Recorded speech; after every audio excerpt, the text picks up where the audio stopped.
ગાંધીનગર મહાત્મા મંદિર ખાતે મુખ્યમંત્રી ભૂપેન્દ્ર પટેલના વરદ હસ્તે સરકારના વિવિધ વિભાગોમાં પસંદગી પામેલા 1990 જેટલા ઉમેદવારોને નિમણૂક પત્ર એનાયત કરવામાં આવ્યા હતા। જે પ્રસંગે સરકારી નોકરીઓમાં નિયુક્ત થયેલા તમામ ઉમેદવાર કર્મચારીઓને પ્રધાનમંત્રી નરેન્દ્ર મોદી દ્વારા પાઠવવામાં આવેલા શુભેચ્છા સંદેશનું પઠન પણ કરવામાં આવ્યું હતું। મુખ્યમંત્રી ભૂપેન્દ્ર પટેલે સરકારના વિવિધ વિભાગોમાં મહેનત વડે ઉતરણી થઈ પસંદગી પામેલા 1990 જેટલા નવનિયુક્ત ઉમેદવારોને નિમણૂક પત્રો એનાયત કર્યા હતા।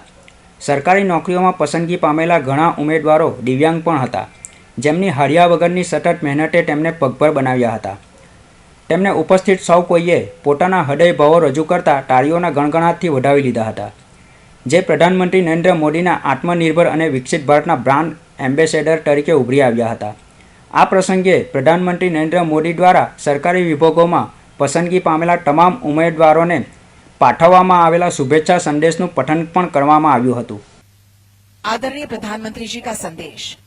गुजरात सरकार में कार्यरत विविध विभागों में नियुक्ति के लिए जिनका सिलेक्शन हुआ है, मैं उन सभी युवा बेटे बेटियों को शुभकामनाएं देता हूं। नियुक्ति पत्र पाने वाले युवा मित्रों के लिए आज का दिन विशिष्ट और ऐतिहासिक है। सरकारी सेवा में जुड़कर देश सेवा का यह अवसर मिलने पर आप सभी को अभिनंदन है। आजादी के इस अमृत महोत्सव में देश के हर एक नागरिक ने आगामी 25 सालों में यानी कि 2047 तक भारत को विकसित राष्ट्र बनाने का संकल्प किया है। हम सबके लिए आने वाले 25 वर्ष महत्वपूर्ण है। वैसे ही यह 25 साल भारत देश के लिए भी काफी महत्वपूर्ण है।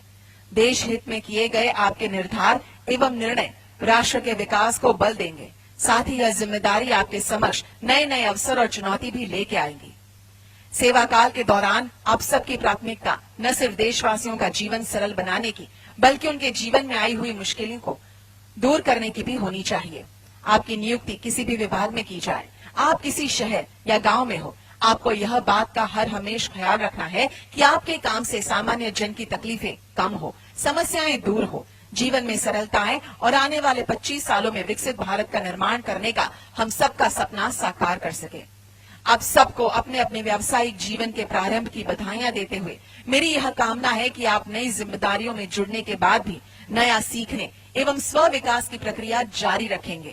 आपकी सहायता के लिए सरकार ने ऑनलाइन प्लेटफॉर्म एवं तालीम का भी आयोजन किया हुआ है। मेरी आप सबको विनती है कि आप हमारी यह सुविधा का लाभ लेने का प्रयास करें। यह नई जिम्मेदारी मात्र एक आरंभ बिंदु है। आप सब अपने अपने जीवन में नई नई ऊंचाइयां हासिल करते रहे, ऐसी अनेक शुभकामनाएं। श्री नरेंद्र मोदी जी। 1990 જેટલા ઉમેદવારોને નિમણૂક પત્ર એનાયત પ્રસંગે સુરતના કુમારી પૃથ્વીબેન ઇટાલિયાનો પણ સમાવેશ થાય છે, જેઓ સામાન્ય વહીવટ વિભાગના સંશોધન અધિકારી વર્ગ 2માં નિમણૂક પામ્યા છે।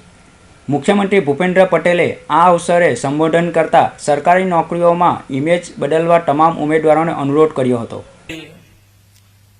આપણને બધાને તાલી પડે એવું કામ હવે આપણે કરવાનું છે। મુદ્દો એટલા માટે છે આપણા માટે કે હવે આપણે પણ નોકરીમાં જોડાયા, સરકારી નોકરીમાં જોડાયા છીએ। લોકોની ખૂબ સેવાનો તમને મોકો મળવાનો છે।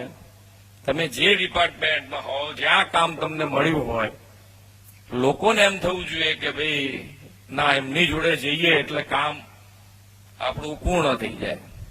અને દરેક વસ્તુમાં કામ થઈ જવું જરૂરી નથી, પણ જે સામેનો વ્યક્તિ કામ લઈને આવ્યો છે એ કામ ન થાય એવું હોય તો એના મગજમાં ક્લેરિટી તમારે આપવી પડે કે ભાઈ આ તારું કામ નથી થવાનું। પણ તમે રોજ કાલે જોઉં છું ને પરમ દાડે જોઉં છું ને ચાલ્યા કરે।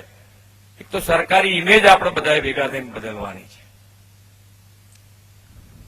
મુખ્યમંત્રી ભૂપેન્દ્ર પટેલે હસમુખ પટેલની કામગીરીની પણ સરાહના કરી હતી। તેમણે સરકારી વિભાગમાં કામ અર્થે આવતા નાગરિકો સાથે સરકારી વિભાગના કર્મચારી ઉમેદવારોએ કયા પ્રકારનું વર્તન કરવું તે અંગે તમામ ઉમેદવારોને સરકારી કચેરીમાં સરકારી કામકાજની ઇમેજ જે છે તેને સુધારવા સૌ કોઈ પાસે અપેક્ષા સહ અનુરોધ કર્યો હતો।